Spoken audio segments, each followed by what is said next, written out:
the man who named Mercedes. Before Mercedes-Benz became a symbol of luxury and speed, there was a man, a visionary, a businessman, a rebel, who changed the course of automotive history. His name was Emil Jellinek, and without him, there would be no Mercedes.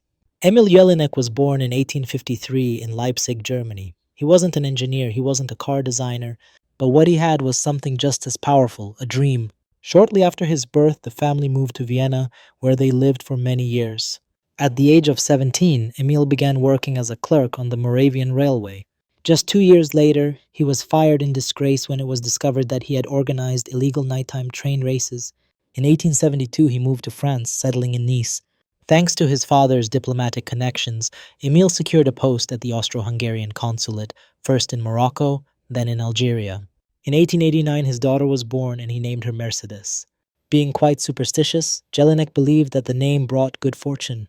He began naming all of his properties after her: Villa Mercedes on the Promenade des Anglais in Nice, Villa Mercedes II, bought in 1902, and Villa Jellinek Mercedes in Baden. Emil Jellinek as Consul General of Austria in Nice.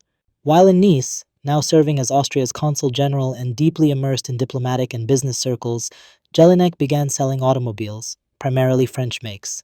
He became fascinated by the world of automobiles, especially the work of engineer Wilhelm Maybach. As a successful businessman and a diplomat, he traveled across Europe, obsessed with speed, performance, and innovation. In the 1890s, he discovered something that sparked his imagination: the gasoline-powered automobiles from Daimler Motorengesellschaft, or DMG.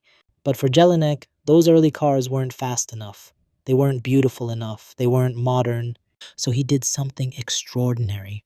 He approached DMG not just as a customer, but as a force of change.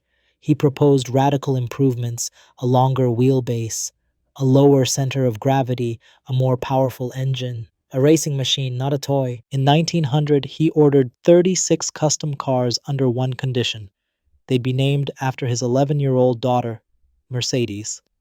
That name would soon echo across the world. In 1896, after personally visiting the Daimler Motorengesellschaft (DMG) factory and meeting Gottlieb Daimler and Maybach, Jellinek concluded that their company was reliable and began selling Daimler cars.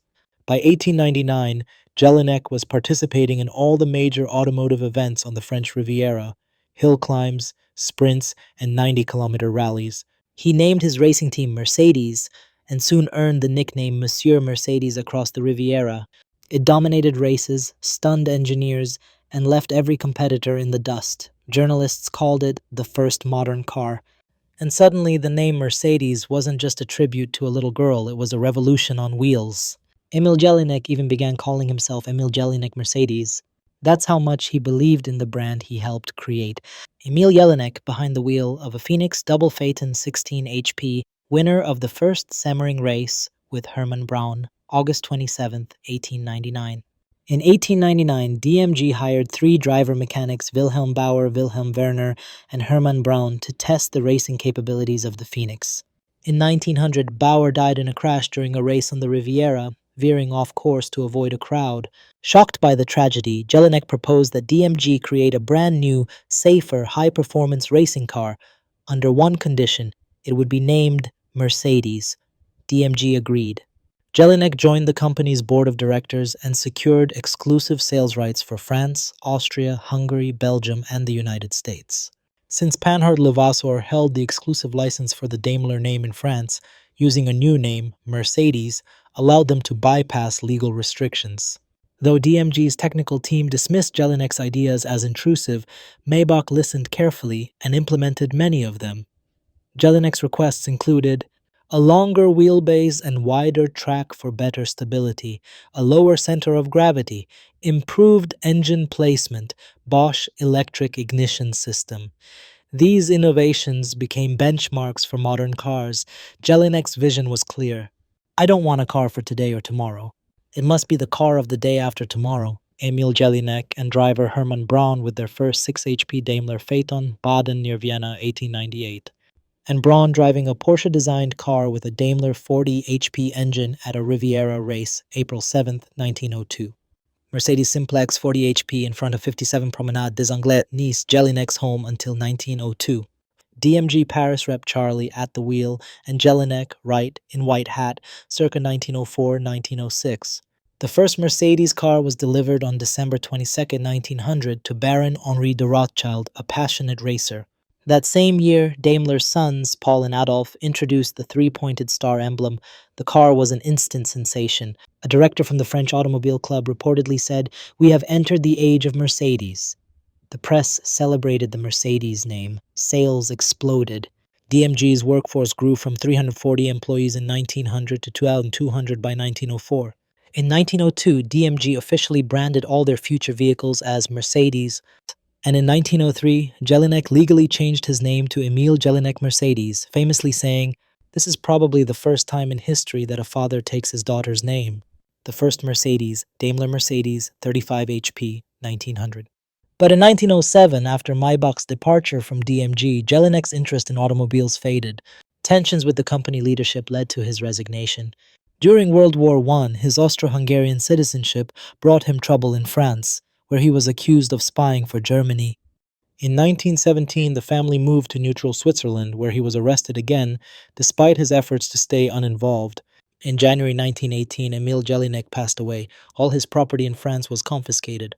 As for his daughter Mercedes Jellinek, despite the fame of her name, life was unkind. Her first husband lost his entire fortune during the war. With 2 children, she was left in poverty. She remarried a nobleman, noble in name only, as he too was penniless. Mercedes died in 1929 at just 39 years old. Bonus fact for my viewers. Henri de Rothschild, 1872-1947, was a French playwright and a member of the English branch of the Rothschild family. He was an avid racing enthusiast who won the 1900 Chanteloup Hill climb near Paris in a Daimler 24 HP. He frequently hired top drivers like Wilhelm Bauer and Wilhelm Werner. In 1905, he won a race in Aix-les-Bains driving a Mercedes 60 HP. Rothschild at the Chanteloup Hill climb, 1900. Mercedes Simplex 40 HP, Rothschild's race car, under the name Dr. Pascal, during a test run from Nice to La Turbie Race Week, March 1902. So the next time you see a Mercedes, remember the man who named it. A man who didn't build engines, but built a legacy. Emil Jellinek, the forgotten father of Mercedes.